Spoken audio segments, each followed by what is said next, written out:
الحمد لله. الحمد لله رب العالمين.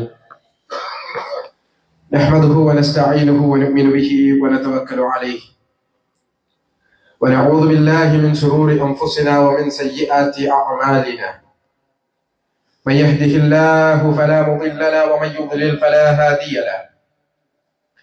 وأشهد أن لا إله إلا الله وحده لا شريك له، وأشهد أن محمدا عبده ورسوله أرسله بالهدى ودين الحق ليظهره على الدين كله ولو كره المشركون.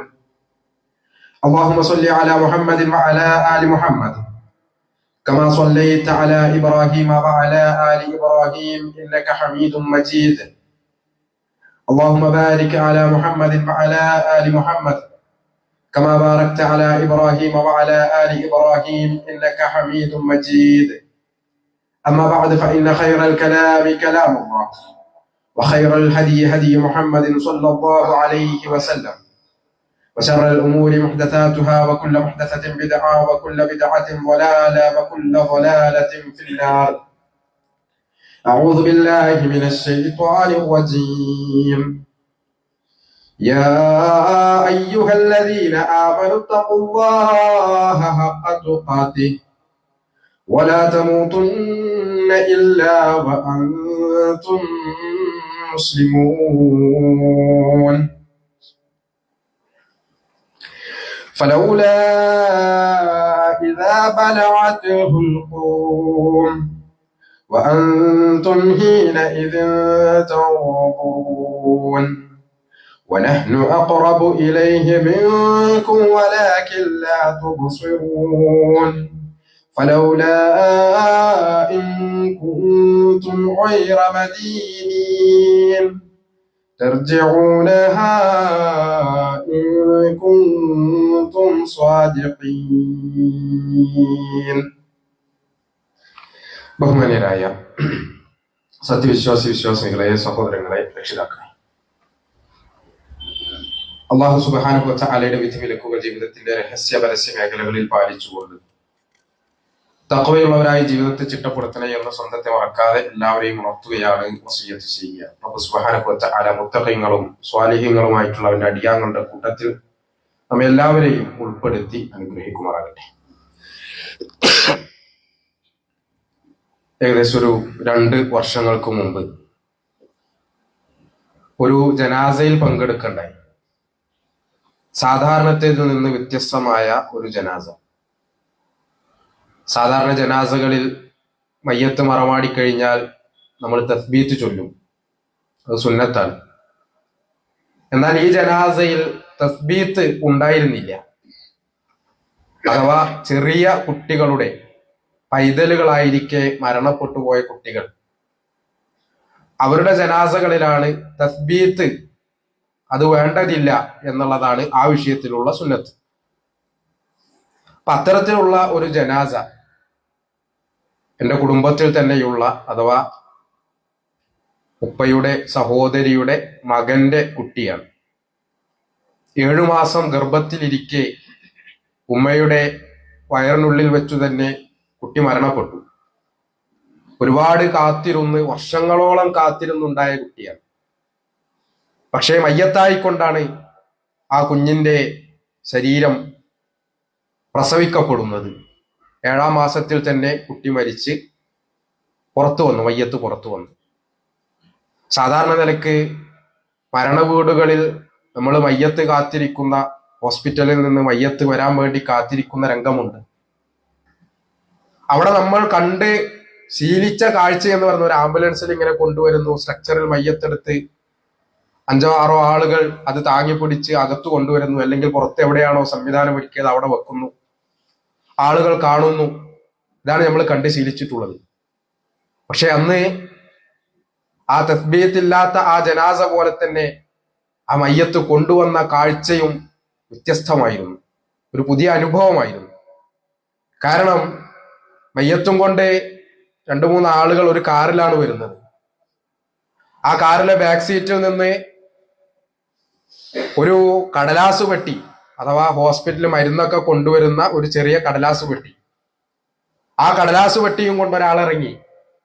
ആ പെട്ടി വീടിനകത്തേക്ക് കൊണ്ടുവന്നു. ആ പെട്ടി തുറന്നു. അതിൽ കുറെ കോട്ടൺ പഞ്ഞിക്കഷ്ണങ്ങളും അതുപോലെ തന്നെ ഹോസ്പിറ്റലിൽ ഉപയോഗിക്കുന്ന മുറിവൊക്കെ ഡ്രസ് ചെയ്യാൻ ഉപയോഗിക്കുന്ന തുണികളും അതിൻ്റെയൊക്കെ ഇടയിൽ ഈ കയ്യിൽ ഇങ്ങനെ കൊള്ളുന്ന ഒരു മയ്യത്ത്, 7 മാസം പ്രായമുള്ള ഭ്രൂണാവസ്ഥയിലിരുന്ന ഒരു കുഞ്ഞിന്റെ മയ്യത്ത് പുറത്തെടുത്തു. വല്ലാത്തൊരു കാഴ്ചയും വല്ലാത്തൊരു അനുഭവമായിരുന്നത്. മരണത്തെക്കുറിച്ച് ഒരുപക്ഷെ നമുക്കൊക്കെയുള്ള ചില സങ്കല്പങ്ങൾ, നമ്മളൊന്നും ഇപ്പൊ മരിക്കാനുള്ള ആളുകളല്ല, ഇനിയും കുറെ കാലമുണ്ട്, നല്ല ആരോഗ്യമുണ്ടല്ലോ എന്നൊക്കെയുള്ള ചില ചിന്തകൾ പലപ്പോഴും മരണത്തെക്കുറിച്ച് നമ്മെ മറപ്പിച്ചു കളയാറുണ്ട്. നോക്കൂ നിങ്ങൾ, ഇതുപോലെ തന്നെ കുറച്ചു മുമ്പാണല്ലോ കണ്ണൂര് വെച്ച് ഒരു അപകടം സംഭവിച്ചു. ഓടിക്കൊണ്ടിരുന്ന ഒരു കാറിന് തീപിടിച്ച് അതിൽ ബാക്ക് സീറ്റിലുണ്ടായിരുന്ന ആളുകൾ, അവർ അപകടം നടന്ന് കാർ നിന്നപ്പോൾ അവർ പുറത്തിറങ്ങി രക്ഷപ്പെട്ടു. പക്ഷെ അതിന്റെ മുൻസീറ്റിൽ ഉണ്ടായിരുന്ന ഒരു ഭർത്താവും അയാളുടെ ഭാര്യയും വയറിൽ, പൂർണ്ണ ഗർഭിണിയാണ് ആ സ്ത്രീ, ഹോസ്പിറ്റലിലേക്ക് പോവാണ്. പ്രസവവേദനയെടുത്ത് പ്രസവത്തിന് വേണ്ടി അഡ്മിറ്റ് ചെയ്യാൻ വേണ്ടി ഹോസ്പിറ്റലിലേക്ക് പോവുകയാണ്. വേദന തുടങ്ങിയ ശേഷമാണ് അവർ വീട്ടിൽ നിന്ന് പുറപ്പെടുന്നത്. പക്ഷേ ആ സ്ത്രീയും വയറിനുള്ളിലെ കുഞ്ഞും ഭർത്താവും അടക്കം 3 ജീവനുകൾ ആ തീയിനകത്ത് വെന്തിരിയുകയാണ്. ആ കാർ ഇങ്ങനെ കത്തുന്ന വീഡിയോകളിലൊക്കെ വന്നിരുന്നു. ആ സ്ത്രീയുടെ അലറി വിളിച്ചുള്ള കരച്ചിൽ നമുക്ക് കേൾക്കാൻ പറ്റും. കേട്ടിരിക്കാൻ പറ്റാത്ത, കണ്ടിരിക്കാൻ പറ്റാത്ത ഒരു വീഡിയോ. പക്ഷെ നമ്മുടെ മേല് കൊള്ളുന്നത് പോലെ നമുക്കത് അനുഭവപ്പെടും. അങ്ങനെയുള്ള ഒരു വീഡിയോ ഒന്ന് ആലോചിച്ച് നോക്കൂ നിങ്ങൾ. അവര് വീട്ടിൽ നിന്ന് പുറപ്പെടുമ്പോ എന്തായിരിക്കും ആ കുടുംബത്തിന് മനസ്സിലുണ്ടായിട്ടുണ്ടാകുക? അത്ര വലിയ പ്രതീക്ഷയോടുകൂടിയില്ലേ? ഈ വേദനയും പ്രയാസമൊക്കെ ഉണ്ടാകുമ്പോഴും ഹോസ്പിറ്റലിൽ പോയി പ്രസവം നടന്ന് 2-3 ദിവസം കൊണ്ട് ഒരു കൈക്കുഞ്ഞിനെയും കൊണ്ട് കുടുംബത്തിലേക്ക്, വീട്ടിലേക്ക് ഒരു പുതിയ അതിഥിയെയും കൊണ്ട് തിരിച്ചു വരുന്ന ആ രംഗങ്ങൾ സ്വപ്നം കണ്ടുകൊണ്ടായിരിക്കും അവർ ആ യാത്ര നടത്തിയിട്ടുണ്ടാവുക. ഹോസ്പിറ്റലിലേക്ക് മീറ്ററുകൾ മാത്രം ബാക്കിയുള്ളപ്പോഴാണ് ആ കാറിന് തീപിടിക്കുന്നത്. വെള്ളപ്പുക അങ്ങനെ വരുമ്പോ അതിന്റെ പിന്നിലുണ്ടായിരുന്ന ആ കുടുംബനാഥൻ പറയാണ്, ആ കുടുംബത്തിലെ കാരണവർ പറയാണ്, പുക ഞങ്ങൾ കണ്ടു, പക്ഷേ കുറച്ച് ദൂരെയുള്ളൂ ഹോസ്പിറ്റലിലേക്ക്. മോളാണെന്നുണ്ടെങ്കിൽ ആകെ പരവേശത്തിൽ, വേദനയിൽ, വെപ്രാളത്തിലാണ്. അതുകൊണ്ട് കൊണ്ടുപോയി ഓളാക്കിയിട്ട് എന്താ കാറിന് പറ്റിയത് നോക്കാലോ എന്നാണ് ഞങ്ങൾ വിചാരിച്ചത് എന്ന്. പക്ഷേ ഒരു 100-200 മീറ്റർ അപ്പുറത്ത് ഹോസ്പിറ്റലിന്റെ ഗേറ്റ് കാണുന്ന ആ ദൂരത്ത് വെച്ച് ആ കാറിന് തീ പിടിച്ചു. മുമ്പിലിരുന്ന 2 ആളുടെയും സീറ്റ് ബെൽറ്റുകൾ ലോക്കായി. അത് തുറന്ന് അവർക്ക് ഇറങ്ങാൻ കഴിഞ്ഞില്ല.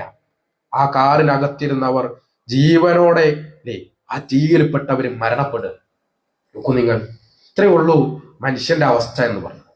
എത്ര നിസ്സഹായനാണ്, എത്ര ദുർബലനാണ് മനുഷ്യൻ എന്നുള്ളത് ഇങ്ങനെയുള്ള കാര്യങ്ങളും കാഴ്ചകളും നമുക്ക് ബോധ്യപ്പെടുത്തി തരുന്നുണ്ട്. ആ കാറിങ്ങനെ കത്തിപ്പിടിക്കുമ്പോഴേ ഈ പറഞ്ഞയാള്, ആ കുടുംബത്തിലെ ഏറ്റവും പ്രായം ചെന്നയാൾ, അയാൾ അതിന്റെ ചുറ്റും കിടന്ന് ഓടുന്നുണ്ട്, നിലവിളിച്ച് തലയിൽ കൈവച്ച് ഓടുന്നുണ്ട്.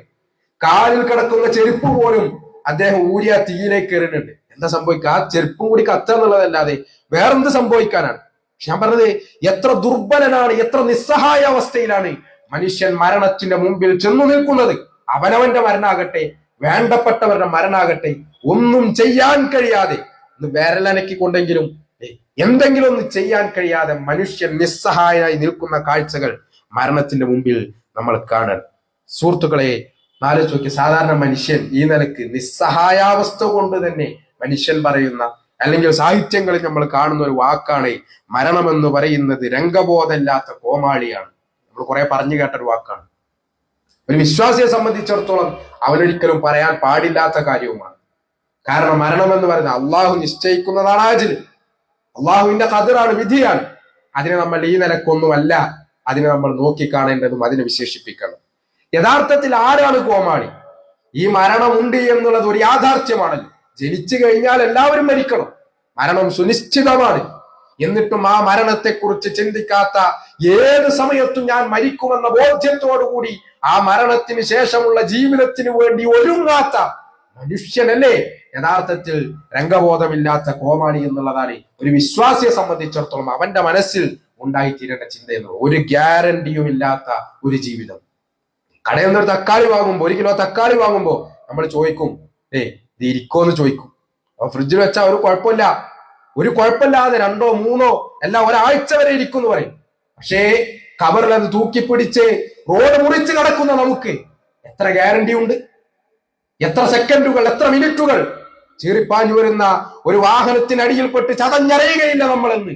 അടുത്ത സെക്കൻഡിൽ എന്താണ് സംഭവിക്കുകയെന്ന്, എത്ര സമയത്തേക്ക് നമ്മുടെ ആയുസ് നീട്ടപ്പെട്ട് കിട്ടിയിട്ടുണ്ട് എന്ന് ഒരു വിചാരവുമില്ലാത്ത, ഒരു ഗ്യാരണ്ടിയുമില്ലാത്ത, ഏത് നിമിഷവും അവസാനിക്കാവുന്ന ഈ ജീവിതം, ആ ജീവിതത്തിന് ശേഷമുള്ള, മരണത്തിന് ശേഷമുള്ള ആ ഒരു ലോകത്തെക്കുറിച്ചും അവിടെയുള്ള യഥാർത്ഥ ജീവിതത്തെക്കുറിച്ചും അതിനെക്കുറിച്ച് ചിന്തിക്കാത്തവനാണ് ഏറ്റവും വലിയ കോമാളി എന്ന തിരിച്ചറിവ് നമുക്കുണ്ടാകേണ്ടത്. ഞാൻ നേരത്തെ പറഞ്ഞ പോലെ തന്നെ നമ്മളിപ്പോഴൊന്നും മരിക്കേണ്ട ആളുകളല്ല.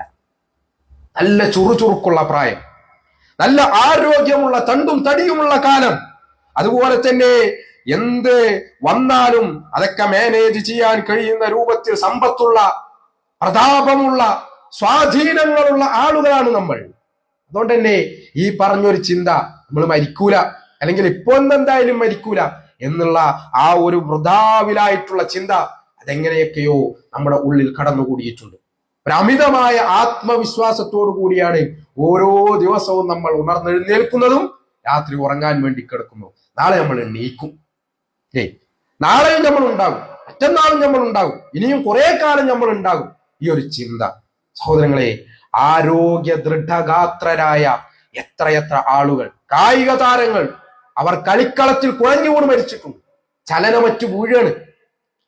എത്ര വലിയ സമ്പന്നന്മാർ അവരുടെ സമ്പത്ത് കൊണ്ട് മരണത്തെ തടുക്കാൻ കഴിയാതെ ലോക ധനാഢ്യന്മാർ മരണപ്പെട്ടു പോയിട്ടുണ്ട്. ലോകത്തെ നിയന്ത്രിക്കുന്ന, ലോകരാഷ്ട്രീയത്തെ നിയന്ത്രിക്കുന്ന, ലോകരാഷ്ട്രീയം കൈവെള്ളയിൽ കൊണ്ടു നടക്കുന്ന ആളുകൾ, അവരൊക്കെ വെള്ള പുതച്ച് കിടന്നിട്ടുണ്ട്. ചെറിയ മക്കളുടെ കാര്യത്തിലാണെങ്കിൽ ഇന്നും നമ്മൾ കണ്ടുകൊണ്ടിരിക്കുകയാണ്. ഗാസയിൽ നിന്ന്, ലോകത്തിന്റെ വ്യത്യസ്ത ഭാഗങ്ങളിൽ നിന്ന് കുഞ്ഞുമക്കളുടെ മയ്യത്തുകൾ നെഞ്ചോട് ചേർത്ത് പിടിച്ച് വിലപിക്കുന്ന, കരയുന്ന മാതാപിതാക്കളുടെ കാഴ്ചകൾ എത്രയോ നമ്മൾ കണ്ടിട്ടുണ്ട്. പ്രായമെന്ന് പറയുന്നത് മരണത്തിനൊരു മാനദണ്ഡമേയല്ല. നമ്മൾ എത്ര സമ്പന്നനാണ്, നമുക്ക് എത്ര ബാങ്ക് ബാലൻസ് ഉണ്ട് എന്നുള്ളത് മരണത്തെ സംബന്ധിച്ചിടത്തോളം ഒരു മാനദണ്ഡമേയല്ല. നമ്മുടെ പ്രൗഢിയും പ്രതാപവും സ്വാധീനവും തറവാട് മഹിമയും മരണത്തിന്റെ മുമ്പിൽ ഒരു മാനദണ്ഡമേയല്ല. നമുക്കെത്ര ആരോഗ്യമുണ്ട് എന്നുള്ളത് മരണത്തിന്റെ മുമ്പിൽ ഒരു മാനദണ്ഡമേയല്ല. പ്രത്യേകിച്ചൊന്ന് ആലോചിച്ചു നോക്കൂ നിങ്ങൾ, നമ്മുടെ ചുറ്റുപാടിൽ നടക്കുന്ന, ഇന്ന് നടന്നുകൊണ്ടിരിക്കുന്ന മരണങ്ങൾ. 27 വയസ്സായിരുന്നു, പെട്ടെന്ന് എന്താണെന്നറിയില്ല, ഒരു രോഗവുമില്ല, കുഴഞ്ഞു വീണു, ഹാർട്ട് അറ്റാക്കാണ്, സ്ട്രോക്കാണ്, എന്താ സംഭവിച്ചതെന്നറിയില്ല. ഇന്നലെ വരെ നമ്മൾ കണ്ടപ്പോ നല്ല ചുറുചുറുക്കുള്ള, ചിരിച്ചു കളിച്ച് വർത്താനം പറഞ്ഞ ആളായിരുന്നല്ലോ, എന്തു പറ്റിപ്പോയി നോക്കൂ നിങ്ങൾ. അതുപോലെ തന്നെ കല്യാണം കഴിഞ്ഞ് ആരും പ്രതീക്ഷിക്കാതെ വലിയ സന്തോഷത്തിൽ അടിച്ചു പൊളിച്ചുള്ള ഒരു സമയം പ്രതീക്ഷിക്കുന്നിടത്ത് പിറ്റേന്നതാ വാർത്ത വരുന്നു, അല്ലെങ്കിൽ നമ്മൾ അറിയുന്നു നവവരൻ മരണപ്പെട്ടു, അല്ലെങ്കിൽ നവവധു മരണപ്പെട്ടു. ജോലി അന്വേഷിച്ച് ഗൾഫിൽ പോയതാണ്, നല്ല ഉദ്യോഗം കിട്ടിയതാണ്, പക്ഷേ പിറ്റേന്നതാ മരണവാർത്ത വരുന്നു. പഠിച്ച് ഉന്നതമായ സർട്ടിഫിക്കറ്റുകൾ വാങ്ങി അതേ വേദിയിൽ കുഴഞ്ഞു വീണ് മരിക്കുന്നു.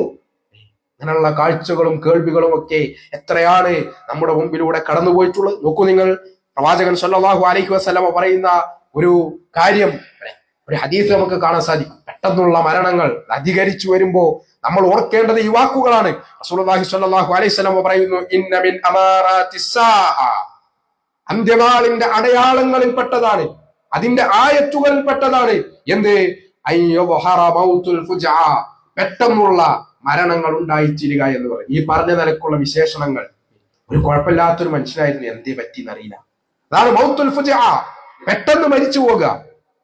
കുറെ കാലം ഇങ്ങനെ രോഗമൊക്കെ വന്ന് പ്രതീക്ഷിച്ച് കിടന്ന് അങ്ങനെയുള്ള ഒരു മരണമല്ല, പെട്ടെന്ന് എന്തു പറ്റി എന്ന് പറയാൻ കഴിയാത്ത രൂപത്തിലുള്ള മരണങ്ങൾ.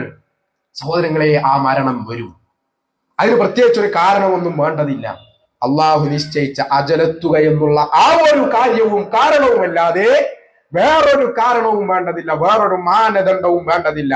വജാഅത് സക്റത്തുൽ മൗതി ബിൽ ഹഖ് ദാലിക മാ കുൻത മിൻഹു തഹീദ്, മരണത്തിന്റെ വെപ്രാളം അത് യാഥാർത്ഥ്യവും കൊണ്ട്, ഹക്കും കൊണ്ട് വരുന്നതാണ്. എന്തൊന്നിൽ നിന്ന് നീ ഒഴിഞ്ഞു മാറാൻ ശ്രമിക്കുന്നുവോ അതു തന്നെ അത്രേ അതേ എന്നാണ്. എന്തിനാണോ നമ്മളിങ്ങനെ വേവലാതിപ്പെട്ട് വെപ്രാളപ്പെട്ട് ഈ മരണത്തിൽ നിന്ന് കഴിച്ചിലാകാൻ വേണ്ടിയാണ് നമ്മളെല്ലാ പണിയെടുക്കുന്നത്. കുറെ കാലം ഇവിടെ ജീവിക്കണം എന്നുള്ളതാണ് നമ്മളൊക്കെയും ആഗ്രഹിക്കുന്നത്. പക്ഷേ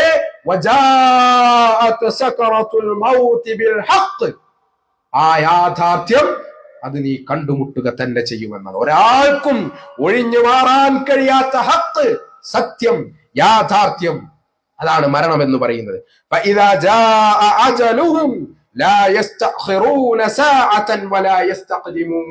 അങ്ങനെ ആ അജൽ വന്നെത്തിക്കഴിഞ്ഞാൽ ഒരു നിമിഷം പോലും പിന്നെ അങ്ങോട്ടില്ല ഇങ്ങോട്ടില്ല. അതാണ് മരണം. അള്ളാഹു എവിടെയാണോ നമ്മുടെ മരണം നിശ്ചയിച്ചിട്ടുള്ളത്, എപ്പോഴാണോ നമ്മുടെ മരണം നിശ്ചയിച്ചിട്ടുള്ളത്, അവിടെ നമ്മൾ എത്തും.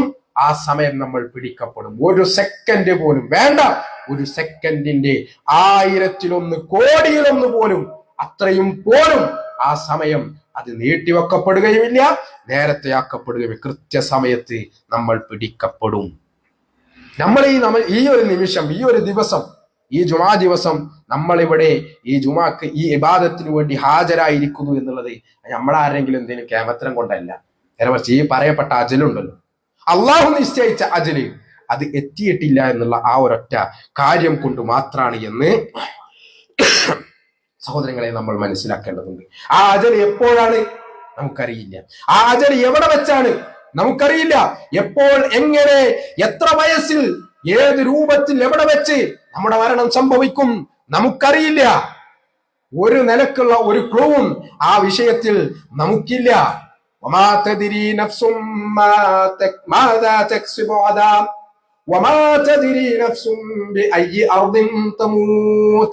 നാളെ എന്താ നടക്കുക ഒരാൾക്കും അറിയില്ല, ഒരാൾക്കും അറിയില്ല. എവിടെ വെച്ച് നമ്മൾ മരിക്കും ഒരാൾക്കും അറിയില്ല. അത് ആർക്കെങ്കിലും അറിയുമെങ്കിൽ പിന്നെ എങ്ങനെയെങ്കിലും ആ സ്ഥലത്ത് എത്തിപ്പെടാതിരിക്കാനുള്ള പണിയല്ലേ അവരെടുക്കുക. ഒരു നിലക്കും ആ സ്ഥലത്ത് ഞാൻ പോകാൻ പാടില്ല. കാരണം എന്താ, അവിടെ വെച്ചാണ് ഞാൻ മരിക്കുക. അതൊരാൾക്ക് അറിഞ്ഞാലുള്ള അവസ്ഥ. ശരിക്കും മരണം എന്ന് പറയുന്നത്, ആ അജല് നമുക്ക് അറിയിക്കപ്പെട്ടു തരാത്തത് അതൊരു വലിയ അനുഗ്രഹമാണ്. ഒരാൾക്ക് ഇന്ന സമയത്ത് മരിക്കുക, ഇന്നോടത്ത് വെച്ചാൽ മരിക്കുക എന്നങ്ങ് അറിയിച്ചു തന്നു കഴിഞ്ഞാൽ അവസ്ഥ ആലോചിക്കും, എങ്ങനെ ഉണ്ടാവും പിന്നെ അവന്റെ ജീവിതം. അപ്പൊ അതൊരു അനുഗ്രഹമാണ്, റാഹത്താണ്, അതൊരു വലിയ ആശ്വാസമാണ്. പക്ഷേ ആ ആശ്വാസം ഈ അജലെത്തുന്നതോടുകൂടി അത് അവസാനിക്കുമെന്നാണ്. നോക്കൂ നിങ്ങളെ, എന്റെ വല്യപ്പ, എന്റെ ഉപ്പാന്റെ ഉപ്പ എന്റെ കയ്യിൽ കിടന്നിട്ടാണ് മരിച്ചത്. എന്റെ കയ്യിൽ കിടന്നിട്ടാണ് മരിക്കുന്നത്. ഹോസ്പിറ്റലിൽ പോകേണ്ട ദിവസമാണ്, ഡോക്ടറെ കാണേണ്ട ദിവസമാണ്. അന്ന് രാവിലെ വല്യപ്പ റെഡിയായിട്ട് മുമ്പാരത്ത് വന്ന് കസാരയിൽ ഇരിക്കുക. അപ്പൊ ഞാൻ റെഡി ആയിട്ട് ഒരു 10 മിനിറ്റ് കൊണ്ട് വരാമെന്ന് പറഞ്ഞു പോയതാണ് വല്യപ്പാനോട്. ഞാൻ കുളിച്ച് ഡ്രസ്സ് മാറുന്നതിനിടയിലാണ് താഴത്തുനിന്ന് വീട്ടിലെ മറ്റുള്ള ആളുകളുടെ ഉമ്മാന്റെയും മറ്റൊക്കെ കരച്ചില് കേൾക്കണത്. ഞാൻ വായോന്ന് പറഞ്ഞു. താഴത്ത് നോക്കുമ്പോ വല്യപ്പ ഇങ്ങനെ ആകെ ശരീരമൊക്കെ ഇങ്ങനെ വെറുങ്കലിച്ച് കസാരന്ന് ഇങ്ങനെ പോകാൻ പോകാം. ഞാൻ പിടിച്ചു, എന്റെ കയ്യിൽ ഇങ്ങനെ എടുത്തു. ആ ഇരുന്ന ഇരിപ്പിൽ വല്യപ്പാന്റെ ശരീരത്തിൽ നിന്ന് മൂത്രം പുറത്തുപോയി. എടുത്തു ഓടി കാറിൽ കയറ്റി. വളരെ പെട്ടെന്ന്, ഞാൻ എന്റെ ജീവിതത്തിൽ അങ്ങനെ വണ്ടി ഓടിച്ചിട്ടില്ല. അങ്ങനെ ഹോസ്പിറ്റലിൽ കൊണ്ടുപോയി. നോക്കൂ നിങ്ങൾ, അതെങ്ങാനും നമുക്ക് നേരത്തെ അറിയായിരുന്നെങ്കിൽ, എന്തെങ്കിലും ഒരു സൂചന ഉണ്ടായിരുന്നെങ്കിൽ, നമ്മുടെയൊക്കെ ജീവിതത്തിൽ ഉണ്ടായിണ്ടാവൂല്ലോ ഇങ്ങനത്തെ ഓരോ നിമിഷങ്ങൾ, ഓരോ സന്ദർഭങ്ങൾ. ആലോചിച്ച് നോക്കൂ നിങ്ങൾ, നമ്മൾ ഒരുങ്ങൂലെ. നാളെയാണ് എങ്കിൽ ഇന്ന് തന്നെ വല്യപ്പാനായിട്ട് ഹോസ്പിറ്റലിൽ പോകണമെന്ന് ഞാൻ വിചാരിക്കുന്നു. നമുക്കറിയില്ല. ആർക്കറിയാം എന്താണ് സാഹചര്യമെന്ന്, എന്താണ് അവസ്ഥകളെന്ന്? ആർക്കാണറിയാം? എന്റെ കഴിവിൽപ്പെട്ടതല്ല, നമ്മുടെ ആരുടെയും കഴിവിൽപ്പെട്ടതല്ല. നേരെ മറിച്ച്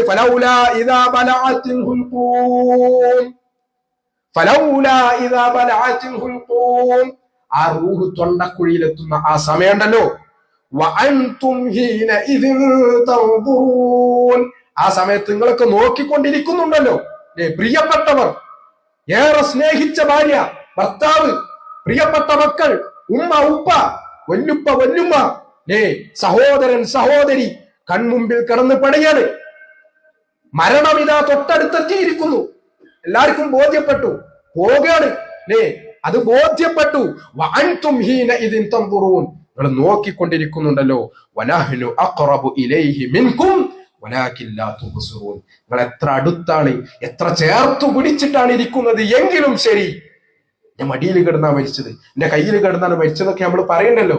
നിങ്ങളാ ചേർത്തു പിടിച്ച് എത്രയും അടുപ്പിച്ച് പിടിക്കാൻ പറ്റുമോ അത്ര അടുപ്പിച്ച് പിടിച്ചാലും ശരി, വനഹ്നു അഖ്റബു ഇലൈഹി, നാമാണ് നിങ്ങളെക്കാളും ആ സമയത്ത് അവരോട് അടുത്തുള്ളത് എന്നാണ്. വലാകിൻ ലാ തുബ്സിറൂൻ, പക്ഷെ നിങ്ങൾക്ക് കണ്ടു മനസ്സിലാക്കാൻ പറ്റുകയില്ല. ഫലൗലാ ഇൻ കുൻതും ഗൈറ മദീനീൻ, ഇനി അതല്ല നിങ്ങൾക്ക് ഇതൊന്നും ബാധകമല്ല എന്നാണോ? എന്ത് മരണം, നമ്മൾ വലിയ കേമന്മാരാണല്ലോ എന്നാണോ?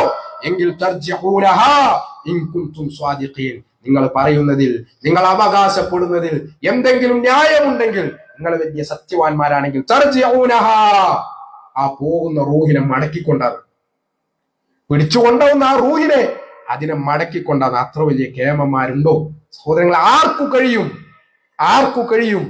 ഞാൻ നേരത്തെ പറഞ്ഞ പോലെ തന്നെ ഏറെ നിസ്സഹായരാണ് നമ്മൾ, ഏറെ ദുർബലരാണ് നമ്മൾ. അള്ളാഹുവിലല്ലാതെ നമുക്കൊരു അഭയവുമില്ല, അവനിലല്ലാതെ നമുക്കൊരു പ്രതീക്ഷയുമില്ല. അതുകൊണ്ട് തന്നെ ഈ സുനിശ്ചിതമായ മരണം അത് വന്നെത്തും മുമ്പ് ആ റബ്ബിനെ തൃപ്തിപ്പെടുത്തുന്ന കാര്യങ്ങളിൽ നമ്മൾ വ്യാപൃതരാവുക എന്നുള്ളതാണ് നമ്മൾ ചെയ്യുന്നത്. അതാണ് മരണത്തിന് വേണ്ടി നമ്മൾ ചെയ്യേണ്ട ഒരുക്കമെന്ന് പറയുന്നത്. നിങ്ങൾ ആ റബ്ബിങ്കിലേക്കാണ് നമ്മൾ മടങ്ങിപ്പോകേണ്ടത്. അള്ളാഹു പറയുന്നു, മരണം കൺമുമ്പിലെത്തുമ്പോൾ, തൊണ്ടക്കുഴിയിലെത്തുമ്പോൾ, റൂഹിങ്ങനെ വന്ന് തൊണ്ടയിൽ തട്ടിത്തടഞ്ഞു നിന്ന് ഒച്ചപ്പാടും ബഹളങ്ങളും ഉണ്ടായി തുടങ്ങുമ്പോൾ, അപ്പതാ കൂടെ ഇരിക്കുന്നവരെല്ലാവരും പറയുന്നു, ആരാ റാത്തുള്ളത്, ആരാ ഒന്ന് ചികിത്സിക്കാനുള്ളത്, ആരാ ഒന്ന് മന്ത്രിച്ചു കൊടുക്കാനുള്ളത് എന്ന് എല്ലാവരും പറയുന്ന ആ സമയം, അപ്പോഴതാ നമുക്ക് ബോധ്യം വരികയാണ്, ഫിറാഖായിട്ടുണ്ട്, വിട്ടുപിരിഞ്ഞു പോകുകയാണ്. വാപ്പാനെയും ഉമ്മാനെയും മക്കളെയും ഭാര്യയെയും സഹോദരങ്ങളെയും ഈ കെട്ടിപ്പടുത്തുണ്ടാക്കിയ വീടും സമ്പത്തും എല്ലാത്തിൽ നിന്നും ഇതാ ഫിറാഖായിട്ടുണ്ട്. എല്ലാം ഇട്ടെറിഞ്ഞ്, എല്ലാം വിട്ടുകൊടുത്ത് നമ്മൾ പോവുകയാണ് എന്ന് അവൻ വിചാരിക്കും. ആ വേദനയിൽ, ആ ഒരു സാഹചര്യത്തിൽ അവന്റെ കാലും കൂടിപ്പടയും വേദന കൊണ്ട്. റസൂലുള്ളാഹി സ്വല്ലല്ലാഹു അലൈഹി വസല്ലം പറഞ്ഞില്ലേ, ലാ ഇലാഹ ഇല്ലല്ലാഹ് ഇന്ന ലിൽ മൗതി സകറാത്ത്, തീർച്ചയായും മരണത്തിന് കഠിനമായ വേദനയുണ്ട് എന്ന് സ്വല്ലല്ലാഹു അലൈഹി വസല്ലം പറയുന്നില്ലേ? ആ വേദന എങ്ങനെ അനുഭവിക്കുമ്പോ കണങ്കാലും കൂടിപ്പിരിയുമെന്നാണ്. ഇലാ റബ്ബിക യൗമഇദിനിൽ മസാഖ്, അന്നത്തെ ദിവസം റബ്ബിങ്കലേക്കാണ് നിങ്ങളുടെ മടക്കമെന്നാണ്. സഹോദരങ്ങളെ, അതുകൊണ്ട് ആ മടക്കത്തിനു വേണ്ടിയുള്ള ഒരുക്കം അത് നമ്മൾ ഈ ജീവിതകാലത്ത് ചെയ്യണം. മഹാരഥന്മാരായ സലഫുകൾ പറഞ്ഞതുപോലെ ഈ ദുനിയാവിലെ നമ്മുടെ ഹയാത്ത് ജീവിതം, മരണത്തിനു മുമ്പ് അള്ളാഹു നമുക്ക് നിശ്ചയിച്ചു നൽകിയ ചുരുങ്ങിയ സമയം. സഹോദരങ്ങളെ, ഇത് വിത്തുവതക്കാനുള്ള, കൃഷി നന്നാക്കാനുള്ള സമയമാണ്. വിളവെടുപ്പിനുള്ള ഭൂമി അത് പരലോകത്താണ്. അതുകൊണ്ട് ആ കൃഷി, ദുനിയാവിൽ നമ്മൾ ചെയ്യേണ്ടുന്ന കൃഷി, അത് ഏറ്റവും ഭംഗിയായിക്കൊണ്ട് അമൽ സ്വാലിഹാത്തുകളിലൂടെ, നമ്മുടെ അഖീദ ചിട്ടപ്പെടുത്തുന്നതിലൂടെ, അള്ളാഹുവിന് ഇഷ്ടപ്പെടുന്ന കാര്യങ്ങളിലൂടെ നമ്മൾ ഭംഗിയാക്കി എടുക്കാൻ തയ്യാറാവുക. അള്ളാഹു സുബ്ഹാനഹു വ തആല തൗഫീഖ് നൽകി അനുഗ്രഹിക്കുമാറാകട്ടെ.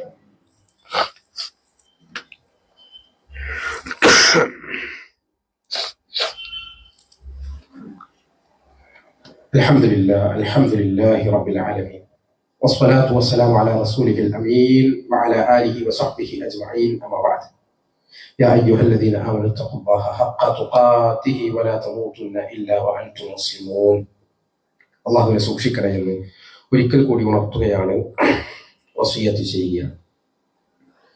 ഒരിക്കൽ നബി സല്ലല്ലാഹു അലൈഹി വസല്ലമയോട് ചോദിക്കപ്പെടുകയാണ്, അയ്യുൽ മുഅ്മിനീന അഖിയസ്, മുഅ്മിനുകളുടെ കൂട്ടത്തിൽ, സത്യവിശ്വാസികളുടെ കൂട്ടത്തിൽ ഏറ്റവും ബുദ്ധിമാന്മാർ ആരാണ്?